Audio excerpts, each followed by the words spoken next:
खोबरे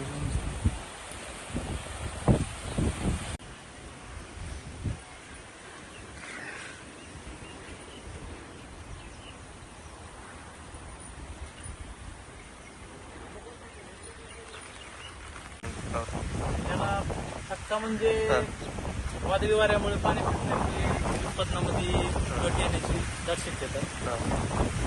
त्याच्यामुळे आता शेतकऱ्याला या वादळी वाऱ्याला सामोरे जावं लागेल. काय नेमकं काय व्हायला लागलं हे नेमकं? काय होतंय, वादळी वाऱ्यामुळे पाणी जे फटतात त्याच्यामुळे जी अन्न बनवण्याची क्षमता आहे ती कमी होते, वाढ थांबते. एक पान फाटलं तर त्याची 4-5 दिवस वाढ थांबते जवळपास. त्याच्यामुळे ते साधारणतः किती खर्च केला तुम्ही आतापर्यंत त्याच्यावर? आतापर्यंत याचा जवळपास रोप सोडून 35,000 ते 40,000 रुपये एकरी खर्च आला रोपाचे सोडता. म्हणजे आता किती फटका बसेल साधारणतः तुम्हाला एक वाटतं याचा अंदाज 2 आता एकर अजून तुम्हाला? काय होते, अजून पाऊस सांगायलेत, अजून 25 तारखेपर्यंत पाऊस सांगायलेत. अजून नेमकं अजून काय काय होतंय एवढा खर्च करून मनात दुखमुखच आहे ना. काय नाव तुमचं?